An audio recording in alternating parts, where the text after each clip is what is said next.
morning. I'm Neil Hovey, Professor of Biology at our Augustana campus. It gives me great pleasure to introduce to you our special guest speaker of this year's Teaching Institute, Professor Greg Thomas. Dr. Thomas is a member of our Department of Secondary Education, where he focuses on science education.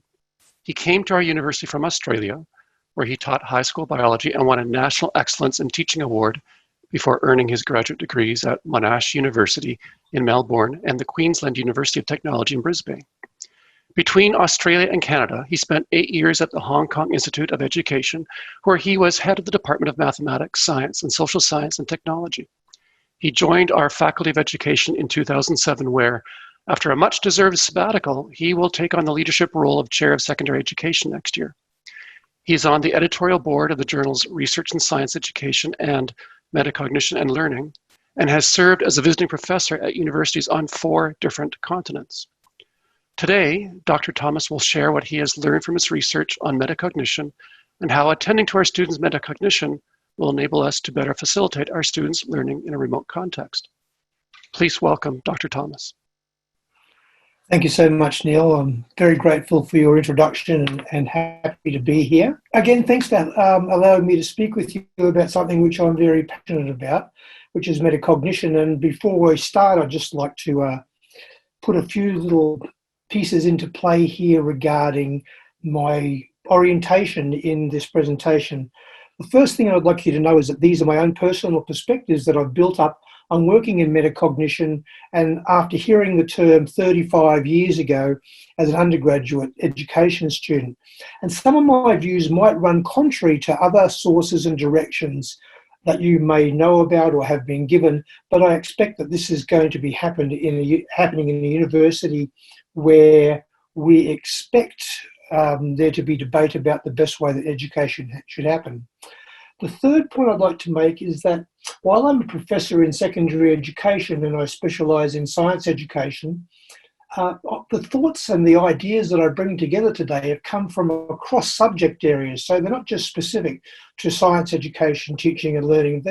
I've looked at metacognition across subject areas, and I hope to bring that into focus for you a little bit.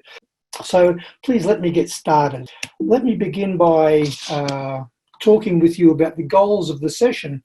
I think I need to embed the notion of metacognition into something related to teaching and learning. And because it's fundamental from my perspective that we have those sorts of shared ideas, or at least we understand where we're coming from when we talk about teaching and learning. So I'm going to talk about that, how learning happens and what influences it, in brief sort of ways. I'm not going to be too psychologically oriented about it because I'm trying to distill things into a form that people can understand without going into too much jargon. I'm going to propose a straightforward pedagogical perspective on cognition and thinking, because for me it's very hard to talk about metacognition if we haven't got a shared perspective on what cognition might be. Then I'd like to consider metacognition itself, relate cognition to metacognition, and consider the nature of metacognitively oriented learning environments. In other words, if we're in a learning environment, doesn't matter what that environment is, how do we make it metacognitively oriented or increase and enhance that orientation so that we're targeting students' metacognition, and how these vary in remote and face-to-face situations. Then I'd like to explore the information and suggestions we might explicitly provide to students to stimulate metacognitive experiences. And a metacognitive experience is something that I'll explain to you as we go through, because it's very tightly linked with this notion of metacognition. And throughout this, I'm going to try to consider equity, diversity, and inclusive factors in what we talk about in terms of metacognitively oriented remote learning environment. And then try to summarise things and see questions people might have. So that's just a basic overview of what I intend to do today. So an important side note before I start getting into this is that I engaged a lot of self-communication, and it was often in the form of self-questions in thinking about how to construct this presentation. The importance of this self-communication and its relation to metacognition will and should become evident during this presentation, I've probably spent about 15 to 20 hours thinking about how to distill these things down into a usable format for people to engage with meaningfully. So let's start.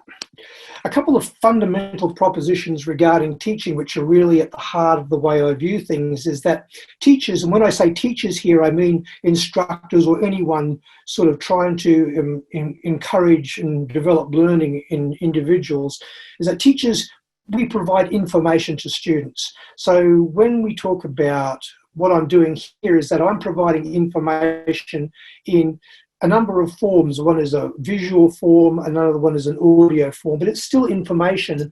And what we teachers is trying to do is to shape the students' experiences and outcomes according to the information you provide and how you provide it. So, for example, some people don't like looking at a screen per se. Some people will be following along on the notes rather than looking at a screen. They'll be looking at the notes and they'll be listening to what I say. So having multiple ways of providing that information is important. Third point is that teachers should be not just subject content experts. They should be learning role models. In other words, we have to be able to model the types of thinking and behaviours that we would hope that our students would engage in. And such a shift involves a reflection on part of the teacher. And it's not something that is really universally thought about much in higher education, is that professors are actually not just providers of information in content areas, but they are potentially learning role models.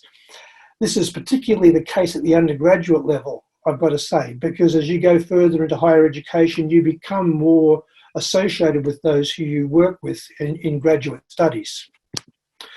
And our students, especially at universities, they should be increasingly self-regulating. They should be looking after themselves more. They should be more independent, more responsible. And we have roles to play in this venture. We shouldn't really be just expecting them to arrive ready to go. And it involves us seeing the world through students' eyes, going backwards maybe, and thinking about the sorts of experiences that we experienced when we were undergraduates or when we were graduate students early on in our academic lives.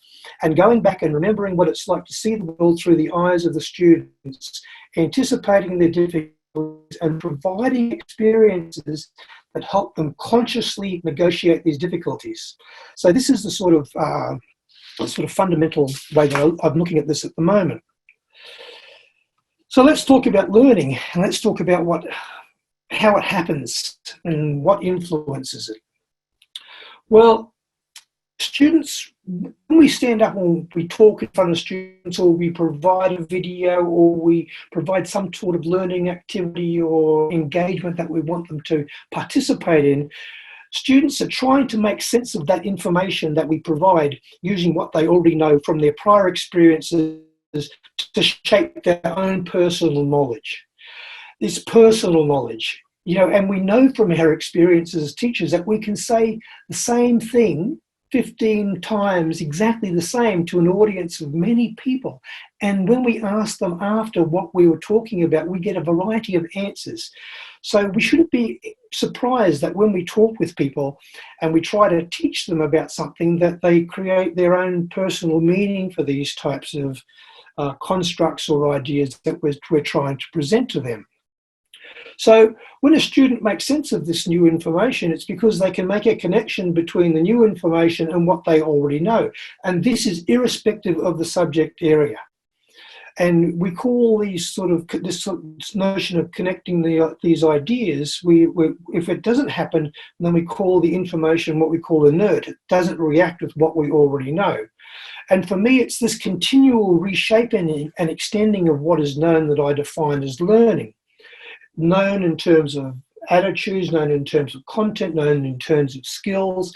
So we reshape things and we extend things and we connect ideas together that we maybe not have connected before, and we start to develop understanding which extends out from the content that we might be exposed to in any given situation. And these are really sort of, as I said, fundamental things in the way that I look at things. And let me think. So there are other influences on students' learning, and some of these we can control and some of the things we can't. So we can't necessarily control students' accesses to the necessities of life circumstances, including time.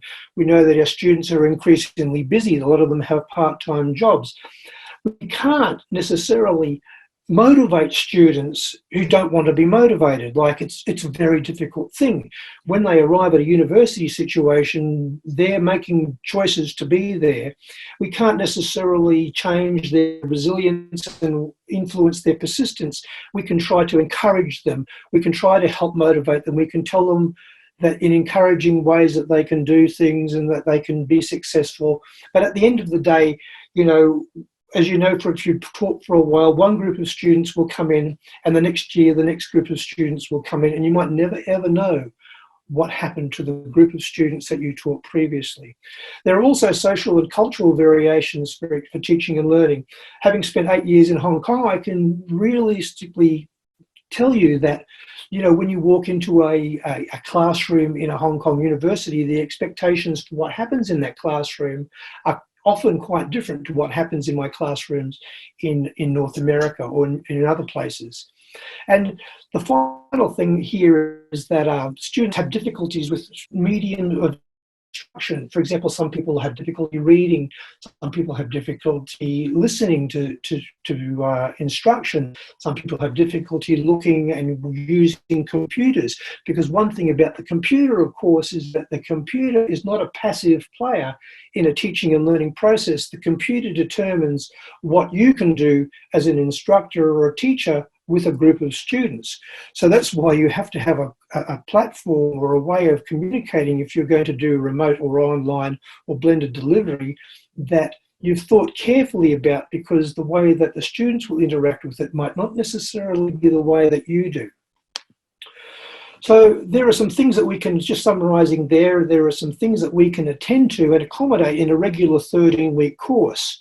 Remember that we've got about 39 or so hours to work with the students. And there are some things that it's just not more possible to attend to for many possible reasons, especially in those large classes where we have literally hundreds of students in them. It's impossible to do the same sort of things with 150 students sitting in a session with a class of 10. And I don't think you need to be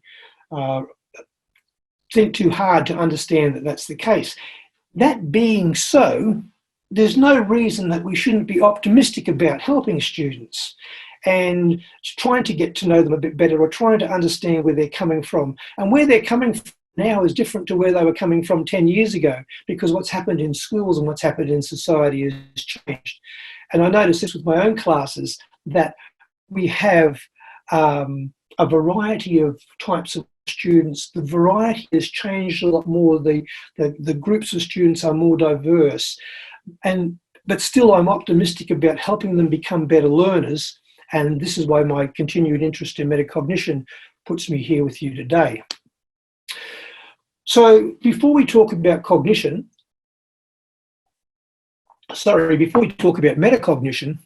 we need to have a shared way of talking about cognition. There's no point in talking about it otherwise. Like, metacognition is just really another term that people have come up with to describe a particular phenomenon.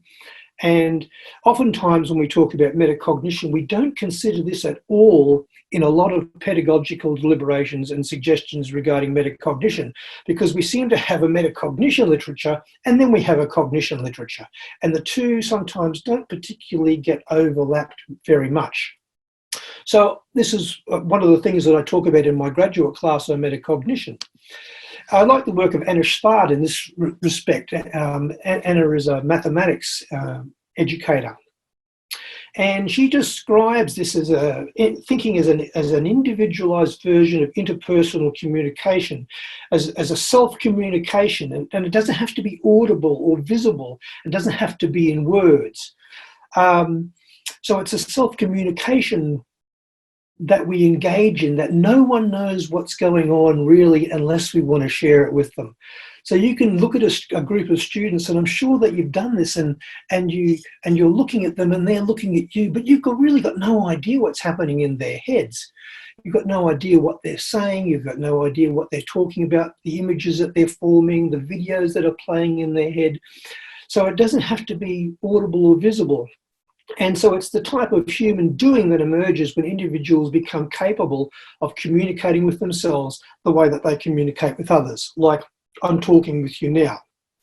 So let me give you a practical, real-world example. I woke up this morning. I woke up at 5:30. My dog came around, and one of my dogs came around and decided it was time for me to get up.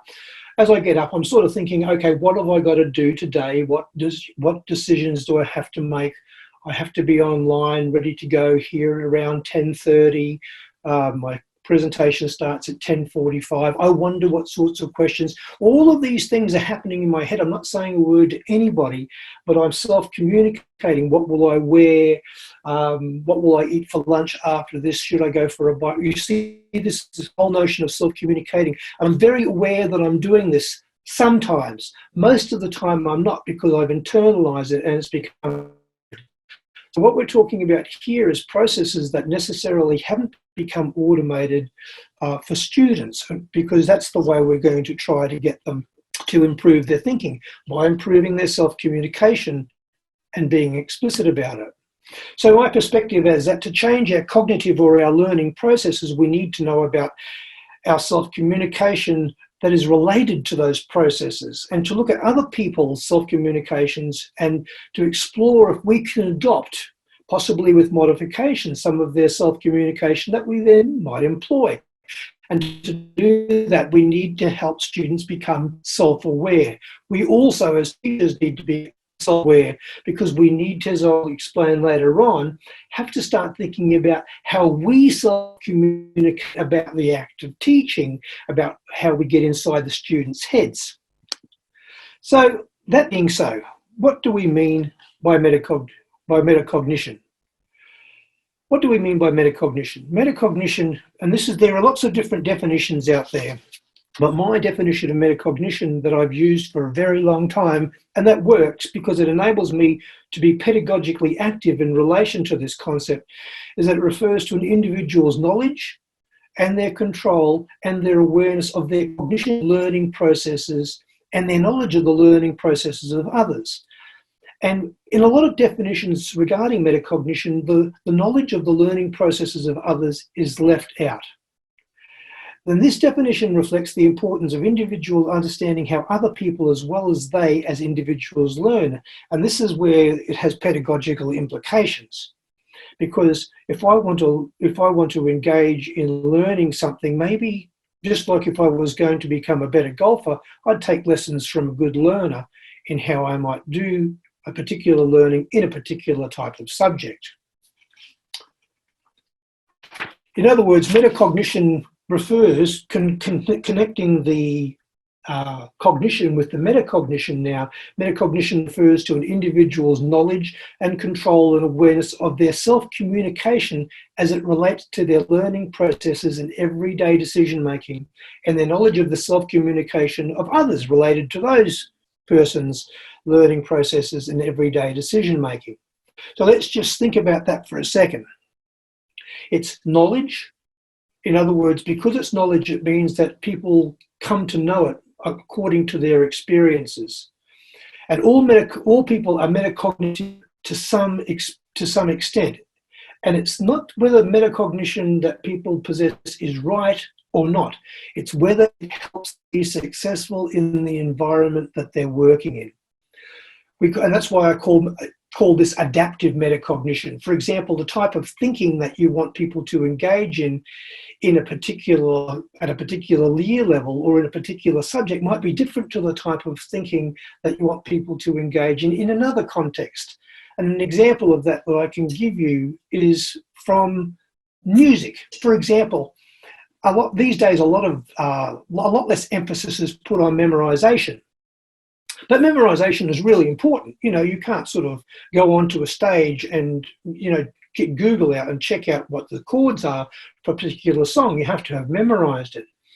At other times, you need to be creative. And, there are platforms where you can think about what it means to be a creative thinker. And in some contexts, memorization is very important because if you don't know something, you don't know it. And in other times, it's more important to be creative and be able to use cognitive strategies like brainstorming or random juxtaposition to be able to come up with ideas that might lead to places that you haven't thought about before. So there is a knowledge base to this. Then there is a control base, being able to sort of say, well, I've got to stop thinking like that, or I need to change how I'm thinking. And to do all of that, there needs to be an increased awareness in people about this notion of the self-communication that they engage in. And in fact, this is the basis of a lot of things like cognitive behavior therapy, people becoming aware, being able to control, have alternatives to thinking in certain ways. So, you know, this knowledge component is very important. So to develop students' metacognition, then we should, through the information that we provide them, through the experiences we engage them in, explicitly target their knowledge and their control and awareness of their self-communication as it relates to their learning processes and cognition, and that related to others. And I'm going to return to this later on, especially the others part.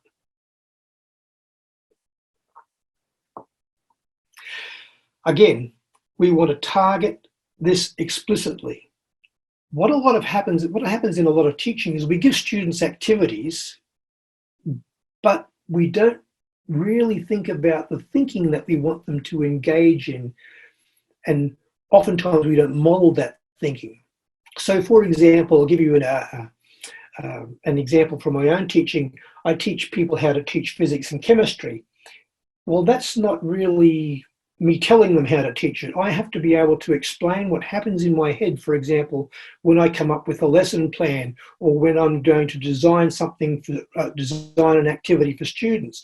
I have to be able to verbally and in using images and other means of communication, explain those things to students.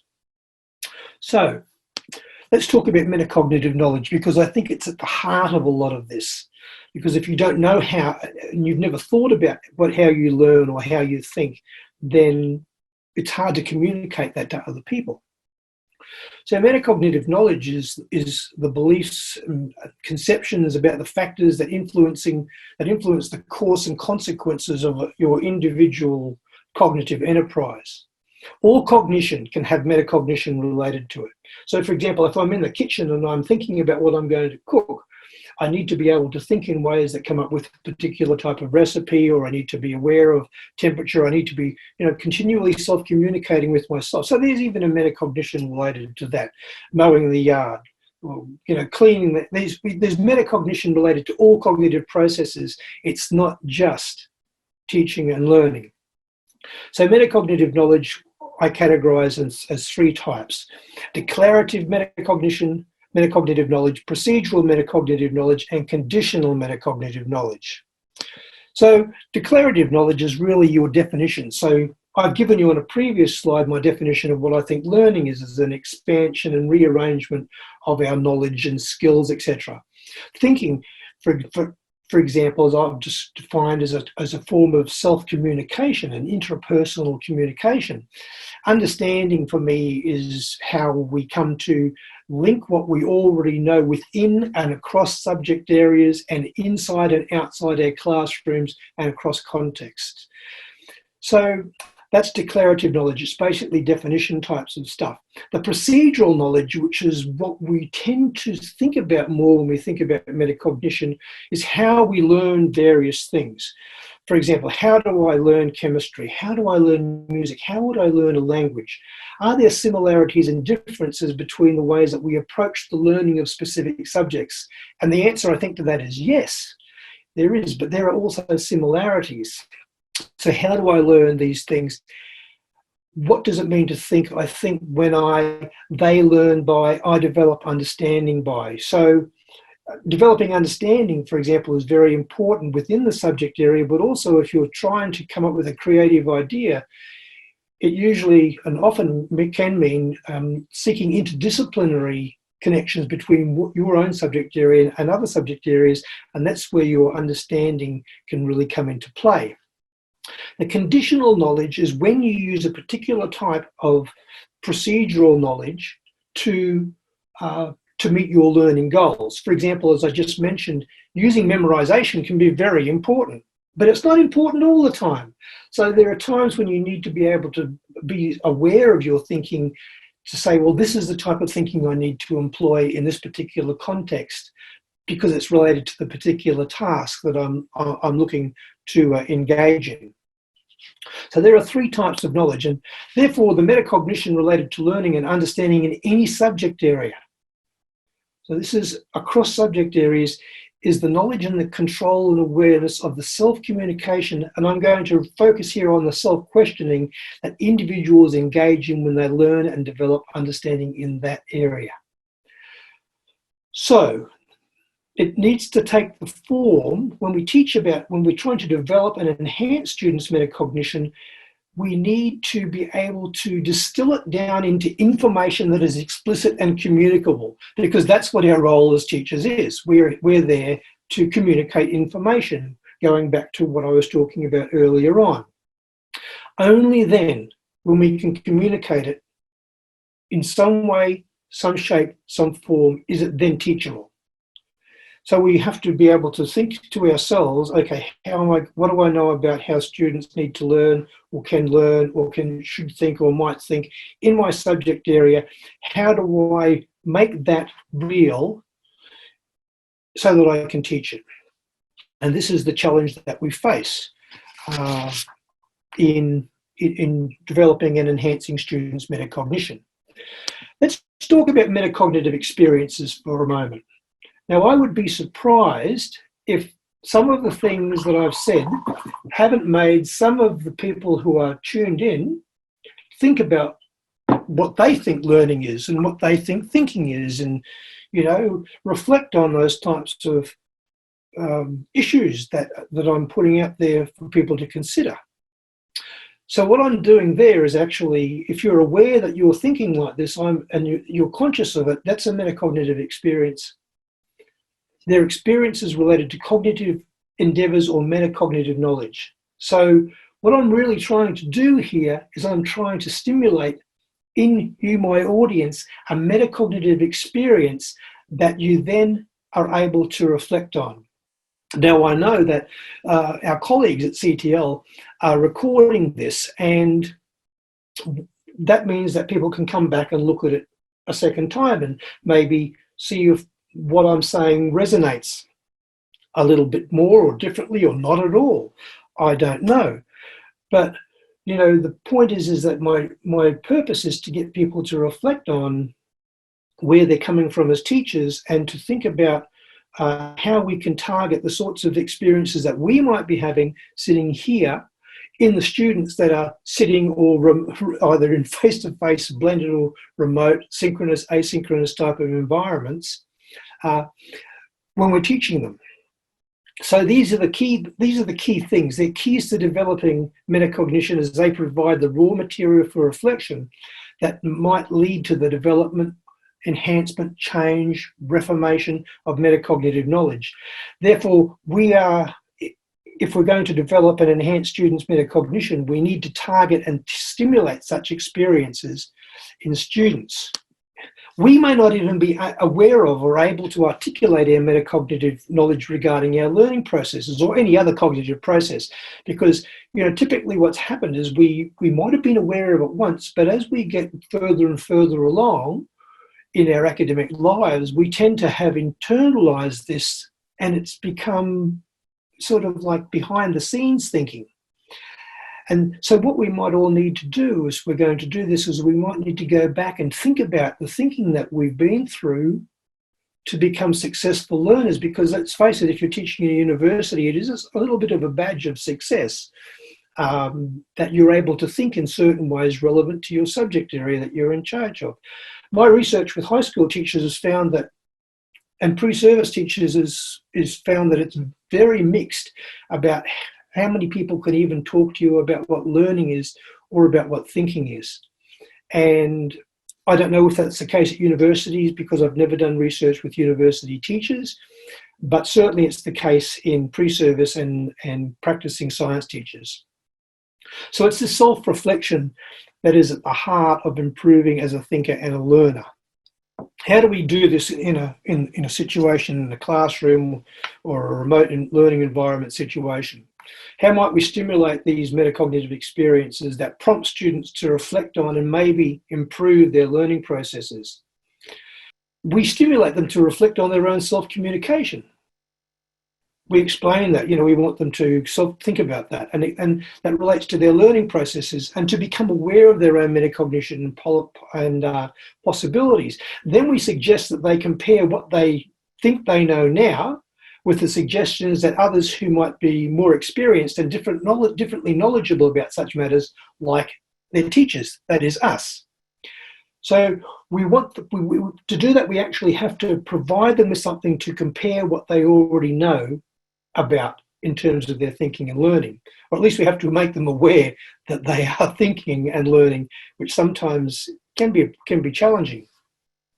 So for me, these fundamental principles related to teaching, learning, and cognition and metacognition that apply across learning environments. They're face-to-face, remote, asynchronous, or blended. And I've taught in all of these particular types of learning environments, and the principles are the same.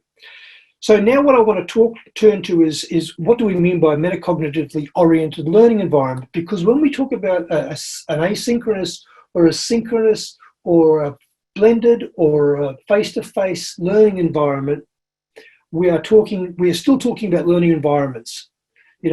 The only difference is, well, not the only difference, but there are differences in the sorts of body language that we can use, in the way that we can communicate, in the spontaneity of various things that we can do. And of course, we have the technology playing a major role in the remote types of environments. So if I want to talk now quickly about metacognitive, there are 7 dimensions, and these are things that I started thinking about back in 2002.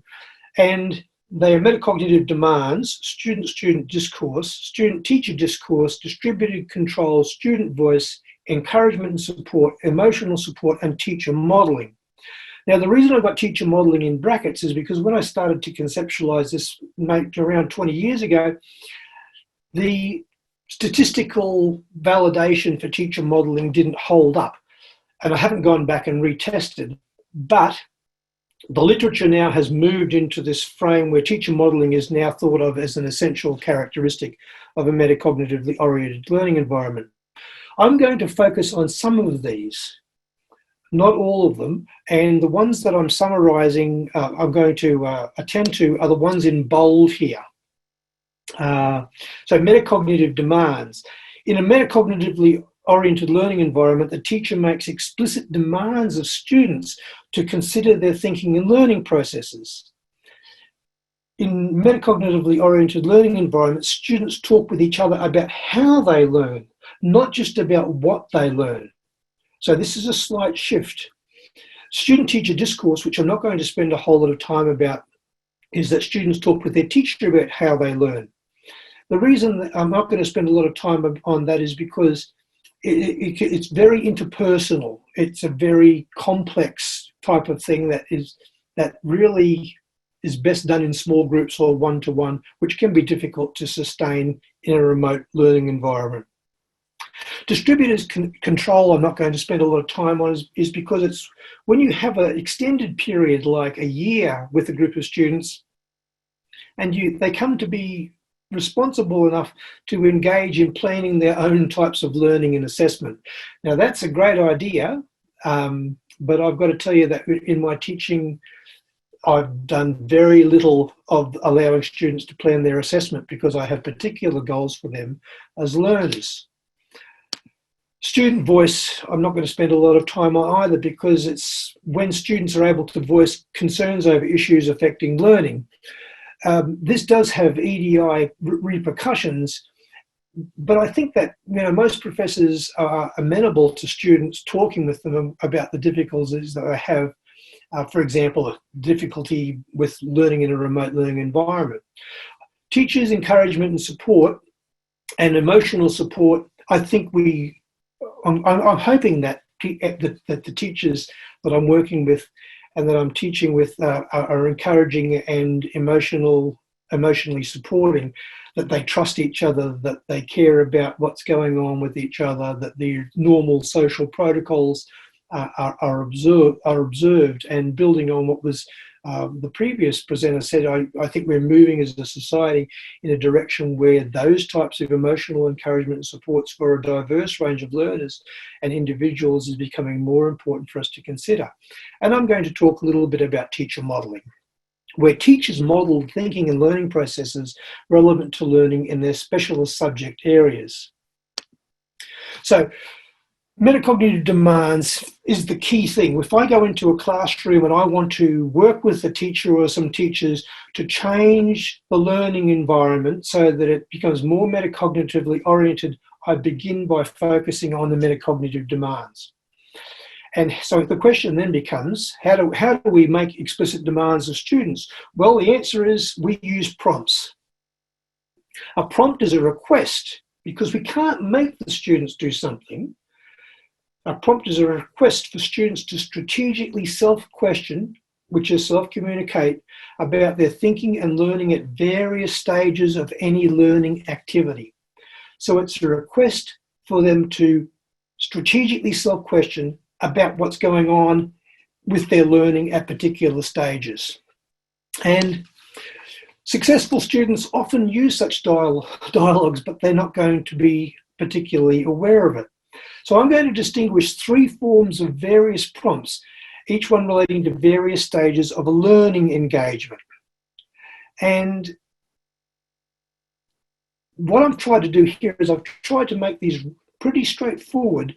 And what we're looking at here is when we talk about the three forms of prompts and we look at the various stages, really what we've got is a learning cycle. Because if we plan, we monitor, evaluate, then we go on to the next plan, monitor, evaluate, then we have this sort of like almost a spiral type of way of looking at how we put together learning.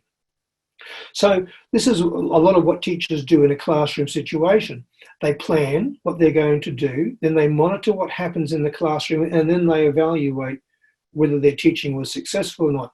But in this case, because we want the students to be the ones who are taking responsibility and actively engaging in their learning and how it's unfolding, we want them to think about how they're planning, we want them to think about how they're monitoring, we want them to think about how they're evaluating. We want to shift some of that responsibility away from us. We want them to be starting to think about it. And honestly, if we start this early on in their university lives, and we make it across the board that the more people do this, then it's something that they start to notice. So let's talk about planning for learning and talk about let's talk about prompts. Prompts need to be embedded in the instructions we provide for students about the activities we want them to engage in. So they need to be embedded instructions. What happens in an online environment, of course, is that we have to, unless we're teaching in a synchronous way, we have to embed them in the types of written or verbal or whatever remote types of activities we want them to do. If we're talking asynchronous mode, we can be more impromptu, we can be more spontaneous about how we communicate those to students. Prompts should be written or communicated in ways that shapes how the students would ask the self-question. In other words, they need to be written in the I. And in synchronous environments, the teacher determines precisely when the prompt is initiated. In asynchronous environments, the teacher has to be guided as to when to do the questioning themselves, and therefore more planning is required on the part of the teacher or the instructor. They have to be sort of going through and mentally considering, okay, when the student gets to here, what sort of thinking do I want them to be aware of that they should be engaging in? And so there's a lot more planning that needs to go in because you're not controlling the face-to-face interaction. So let's talk about planning for learning. So what do we want students to be able to do when they are getting established to learning? And this, a lot of people don't do this. A lot of learners don't do this, but it's good because it's like getting a plan together is not a bad thing for anything, especially when you're working in a remote environment. So Planning for learning is about establishing the readiness for a learning engagement. So in a remote or a blended learning environment, you're going to be providing activities for students to do. You're going to, ask them to listen to a podcast, do a reading, watch a video, something along, fill in a question sheet. It doesn't matter what it is. So these are not exhaustive things. There are more than this, but these are some typical aspects. For example, we should ask the students to consider the nature of the forthcoming activity. Self-assess their prior knowledge that might be relevant. Reflect experiences with the content. Think about the time allocation and consider how their progress in learning might be ascertained. So what do we mean when we talk about the A part? When we get students to think about this, the pre-part, have I done this type of activity before? What strategies did I use previously? Was I successful at it? Was I successful? Why was I successful or not? And what problems might I encounter? So these are sort of things which are setting the stage for them being engaged in their learning activity. And we all know, for example, if we've done certain things that haven't gone particularly well for us, so why did they not? There's this sort of self-diagnosis. But you'll notice how I've written these questions. They're questions that the students ask themselves. So you could put this together for students. You could put the parts of this in for students at the start of an activity. I just want to go, yes. So when you're about to read the article, ask yourself the following questions. This is just a generic introductory prompt that you got. What do I think the information in the activity might be about? What do I know about this topic? Should I write down what I already know? Should I have other resources with me to help me if I get stuck? So this is the students actually not just looking at the nature of the task, this is looking at the students looking at the nature of the information or that's going to be relevant for them starting. Let's talk about the next part. When you're about to read this, have I been successful with this material in the past? Did I understand it? What might have been difficulties I had in the past with the material? How did I overcome it? Am I prepared to engage with this topic again? And especially when students have done something in a year in a first year subject, and then they're going to be re-experiencing it in a third year subject, these types of questions become very, very salient for them. How long when you're looking at the time aspect, how long have similar activities taken me in the past?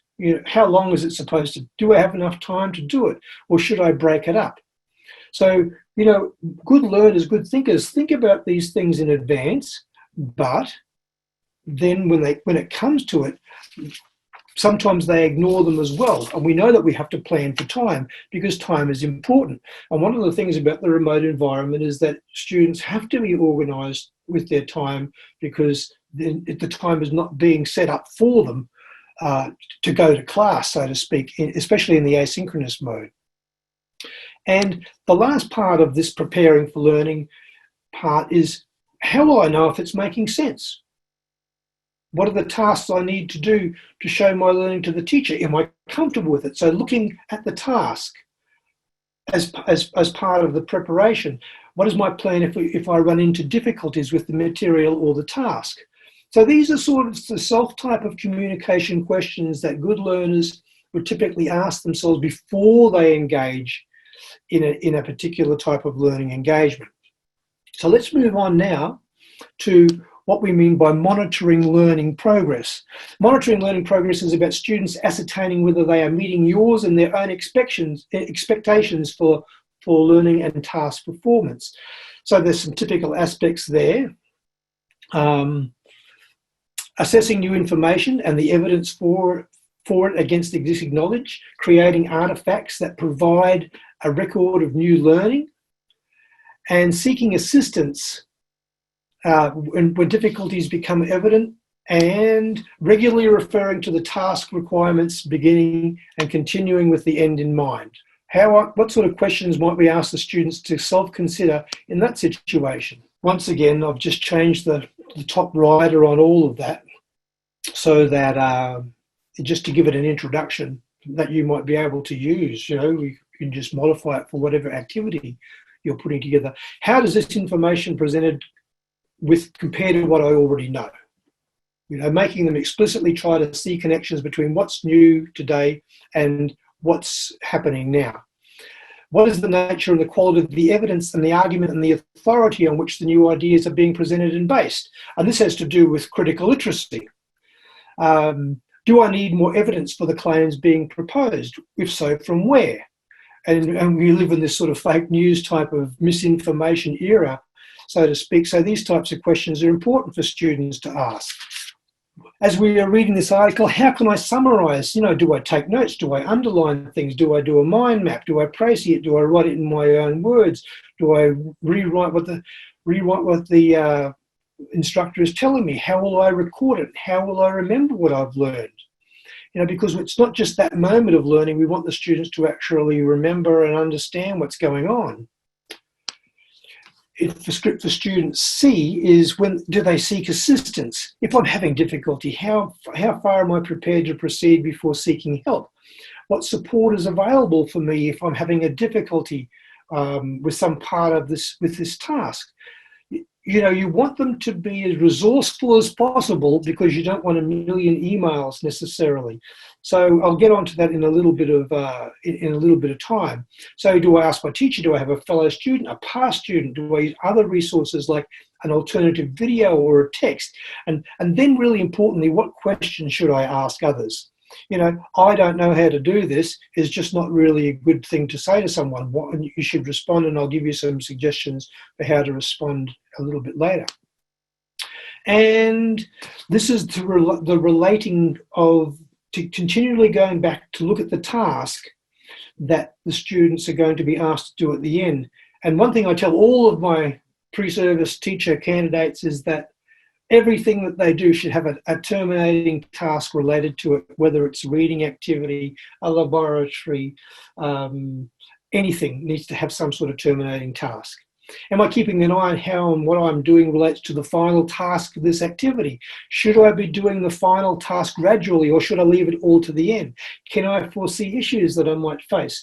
So again, I want to impress upon you that these questions are the sorts of questions that we want students to be knowledgeable about, and that they should be aware of and engaged in when they're involved in learning in our remote types of communities.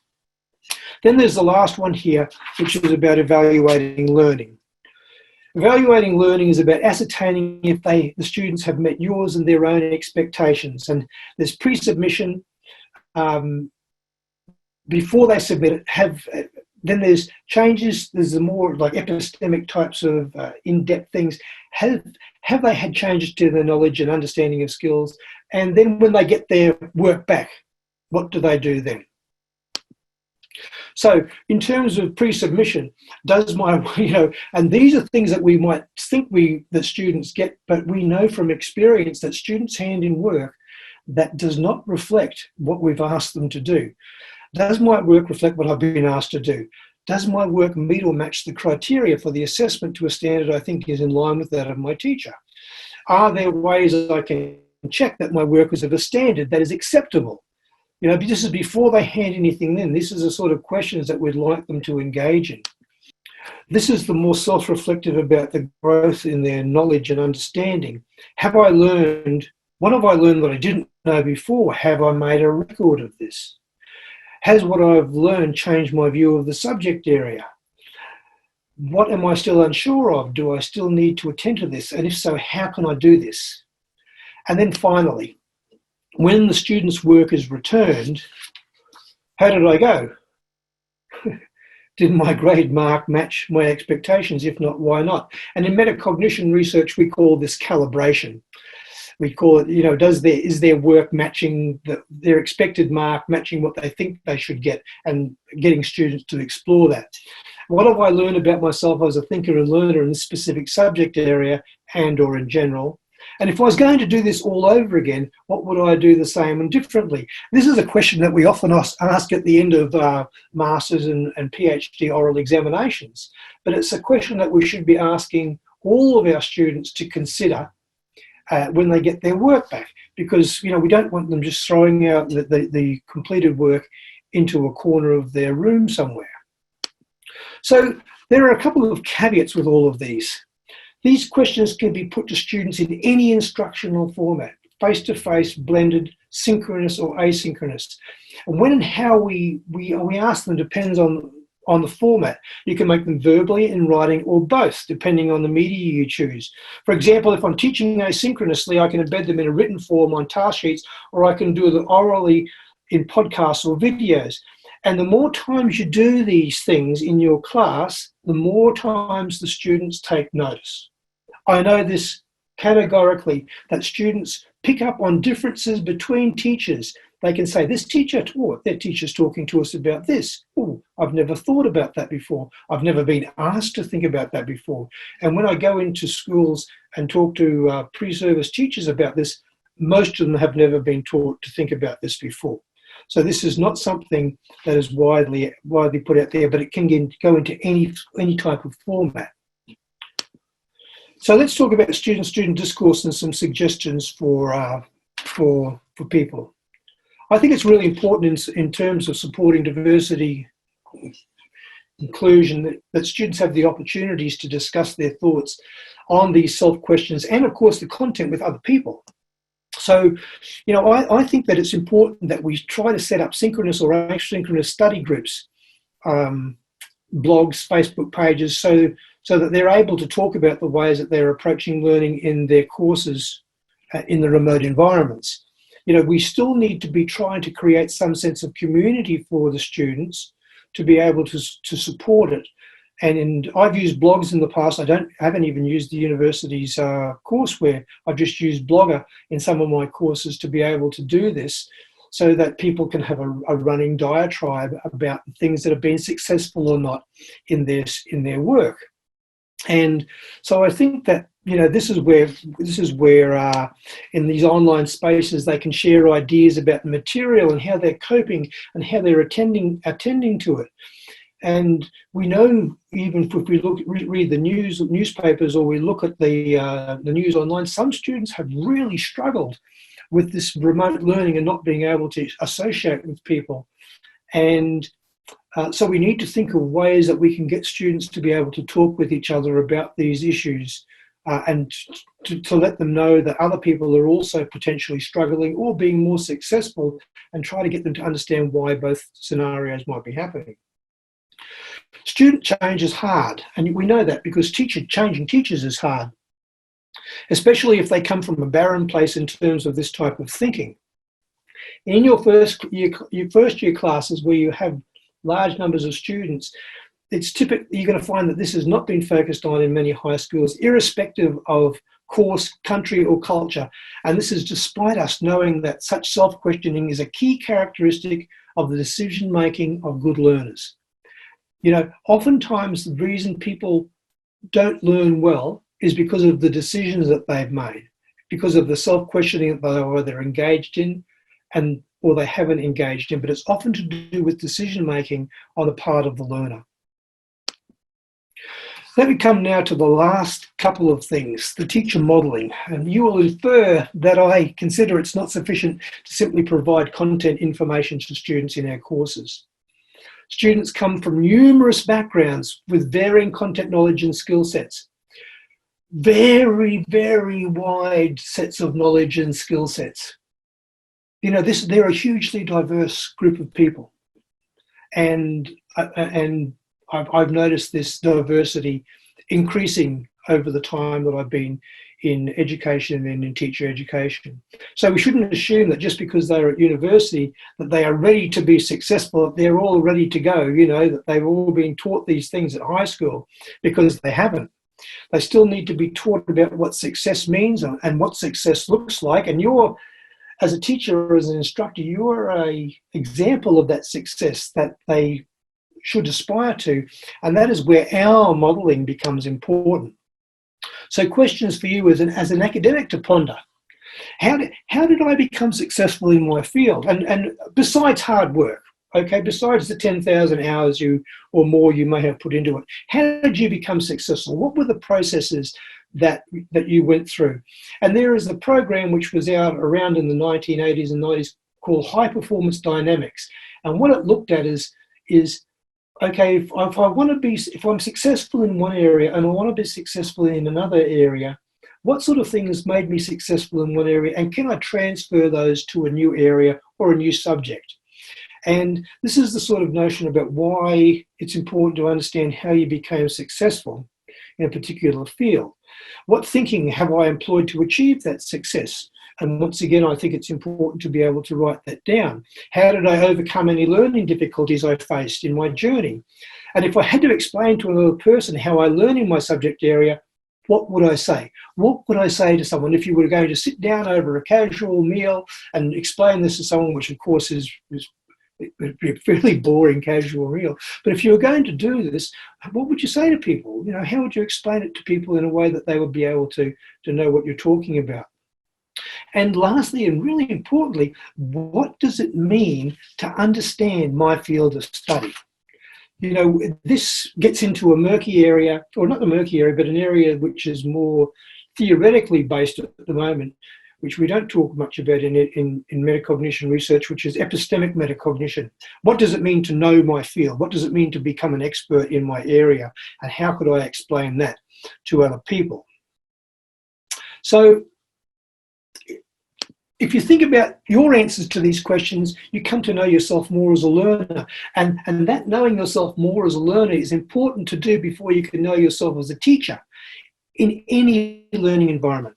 You should understand yourself as a learner in your subject area, and then you should be able to become a more empathetic teacher, understanding the processes that you went through to help develop the students as learners and experts. You know, you want them to aspire to something. You want to have a horizon for them to look at.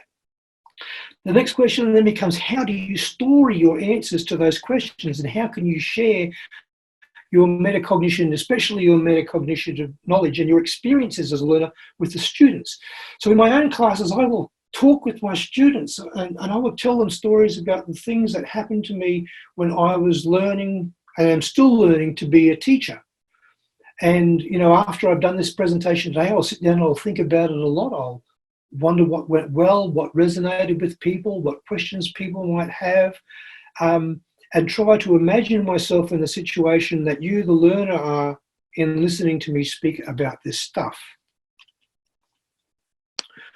Students like to know about how their teachers came to know and understand, and what it means to know and understand, and what it means to understand varies across the disciplines. So they like to know that. They like to sort of say, well, I have this particular professor and they talked about their experience with this particular problem that they were facing. They like that sort of thing. It makes them understand that you're a real human being because you face difficulties. And this sharing is important because it can be done in synchronous and asynchronous remote environments. You can use videos, you can use podcasts, you can use Zoom like we're doing now. And the more forms you can put into it, the more diverse will be your audience and the more inclusive will be your teaching, because you want to try to reach as many people in as many different forms as possible. So that is why, in fact, I provided the slides, the notes of my slides for people, because it's another way of providing a contact point, a tangible feeling contact point for people to engage with, where some people like to take notes as they go along. And so what are they going to take notes on? Well, I thought, well, we'll provide the slides so that people can take notes. And so I've tried to do it in a fairly diverse way, as much as possible in this particular format that I have. So let me just finish up here with a couple of things. Students ask questions all the time. So when a student has a difficulty with the task, ask them, how are you approaching it? Don't just tell them the answer. A lot of them will want the answer straight away. They'll want you to fix things straight away, but you know, you've got to withhold that And you've got to get in a little bit of a discussion where possible, even though it might take some time. You've got to ask them, how are you approaching this task? When they say they don't understand something, ask them why. Why don't you understand? And if they say, well, I just don't, well, then go on. Where are you getting stuck? What thinking have you done about this? You know, like, get them to talk about the way that they're thinking about it. I'm stuck. We all get stuck. And the persistence and the resilience part of us then comes into play where we go, how do I get unstuck? What do I need to do? Because sometimes we just don't have access to our teachers. You know, we just don't have access to that help on call at all times. And when they ask about how to improve, you ask them, what things have you considered already? What options do you know of? And then that opens up a space for more of a conversation with students about where they are as learners, where they are as thinkers. And it's important to start these in classrooms, in lecture halls as early as possible. So it is important to explicitly engage students in considering their thinking and learning strategies as they relate to what we want them to learn and understand. And a key element is to improve students and thinkers and learners is we want to lift them up. You know, this is part of our university's mantra. And we don't do this by simply throwing content at them and letting them work it out for themselves. We might have had to do that, but that's not what good teaching is. You know, that sort of survival of the fittest type of attitude, I don't think is the sort of thing we should be aspiring to as teachers in any environment. Our job is to try to help the students become better thinkers and learners, because when they leave us, it's not just the content that they take with them, it's their propensity, their disposition, and the way that they think and learn that they take with them. Because as you know, how fast the world has changed in terms of social structures, information in various fields, technology, you know, those things are changing as daily almost.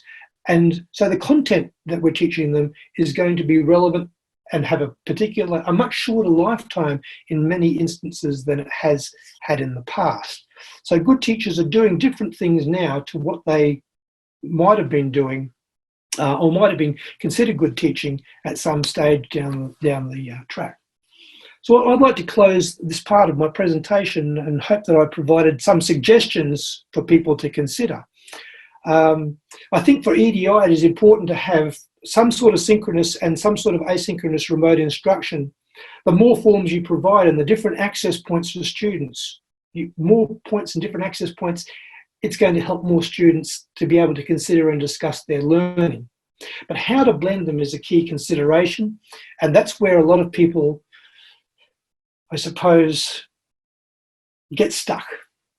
I'd like to do this, or I'd like to do that. And I don't think that teaching in a remote way is in any way just taking whatever you've done face-to-face and putting it online. I think it's much more complex than that, because the computer and the interface and the way people can interact, even physically in a classroom, is different.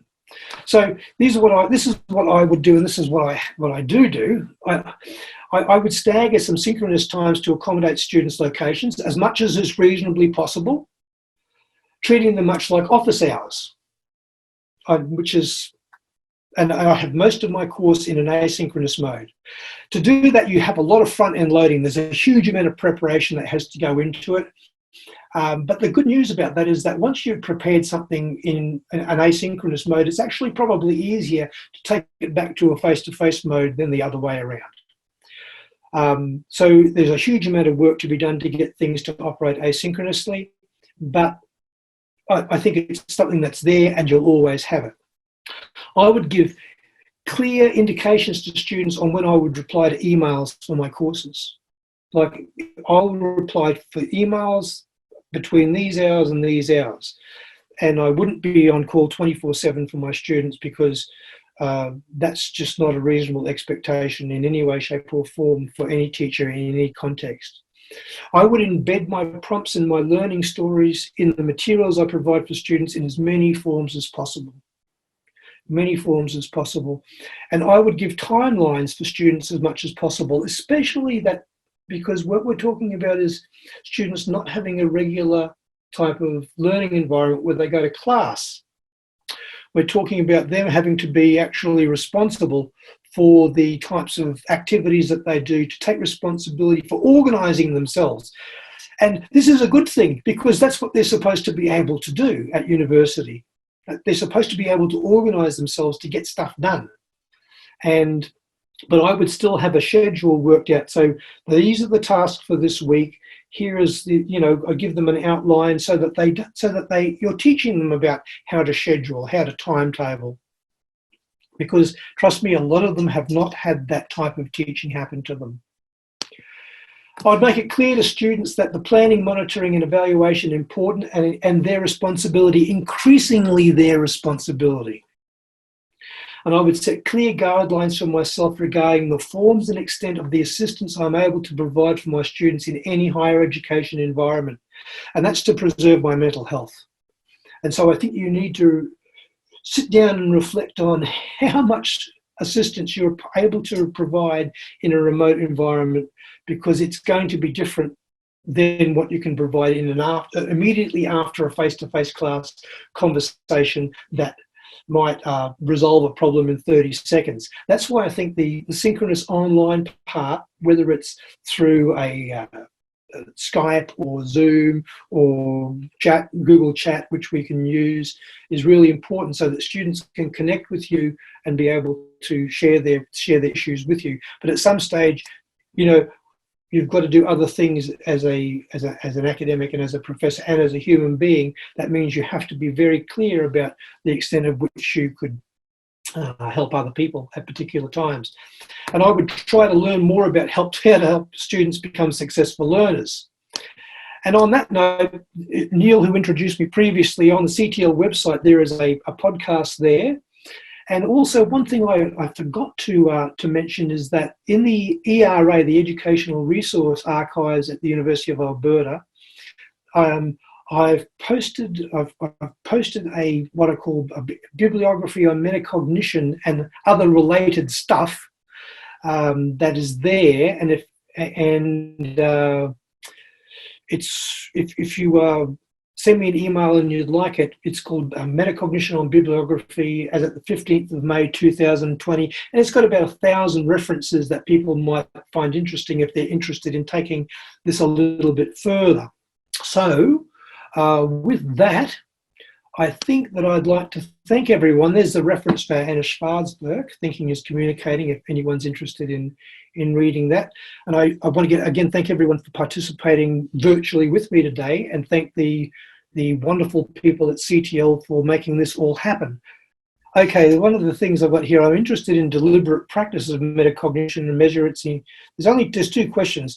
I'll answer the first one on slide 31. What is meant by FDF? FDF is face to face, and what does Q mean? Q means question.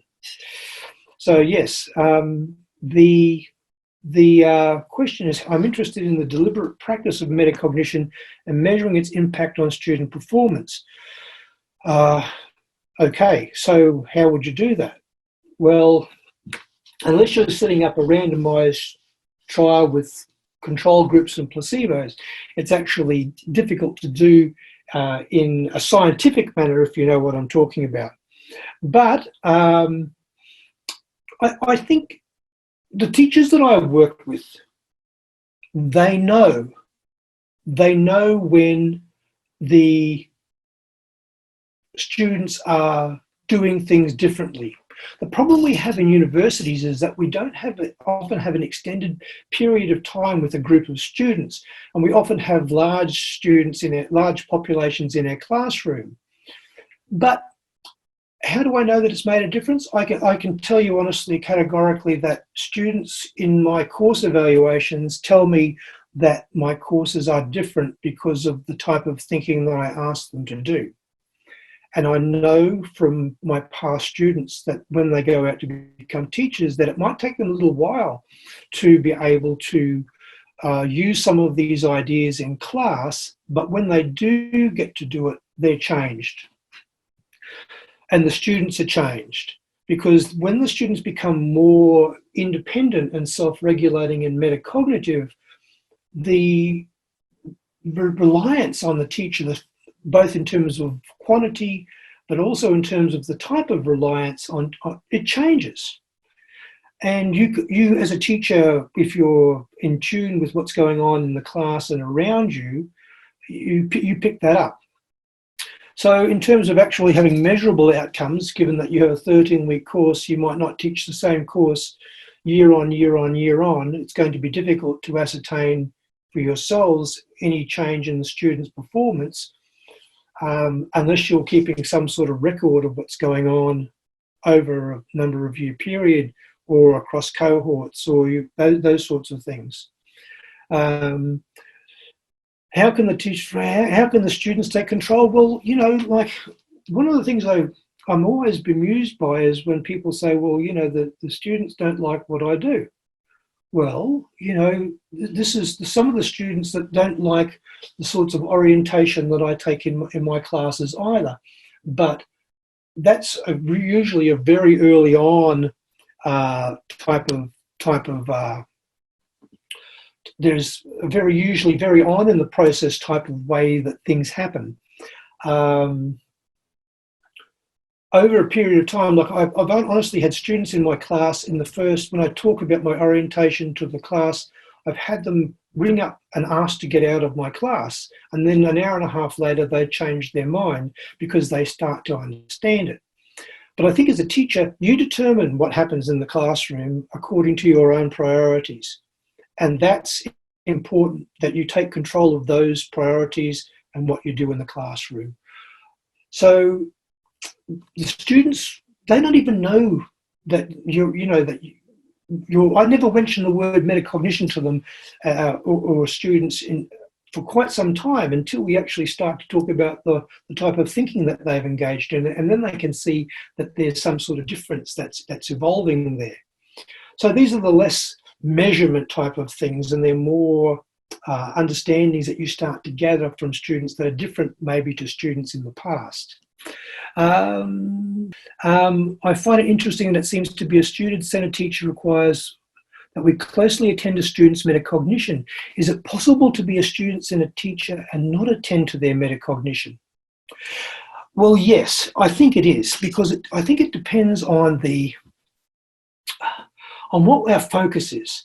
Typically, we love our subject areas. The reason that we are successful at some of the things that we do is because we're very passionate about them. Like if you're into English literature or chemistry or physics, you sit down with someone and talk to them about their subject area, and they're very passionate about them. So it's easy to get carried away, to let our passion get carried away in terms of focusing on the conceptual subject-related stuff that we are really enamored by and feel passionate about.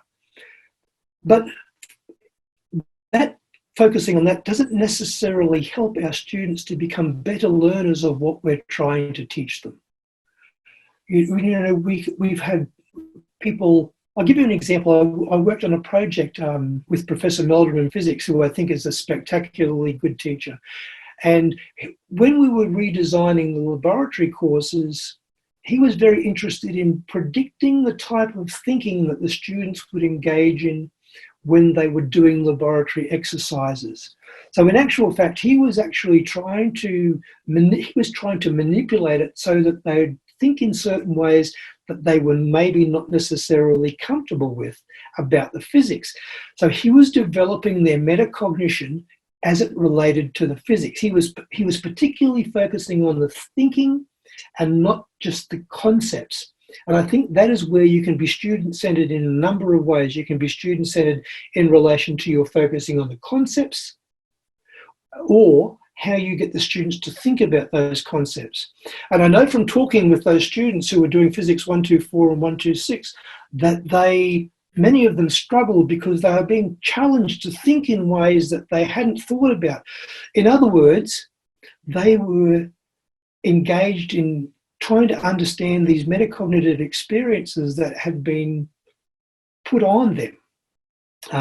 So I think it is possible to be student-centered. It depends on what your focus is. So what I'm asking people to consider here is should there be a focus on the thinking about the subject area rather than just the learning, rather than just the presentation of the material?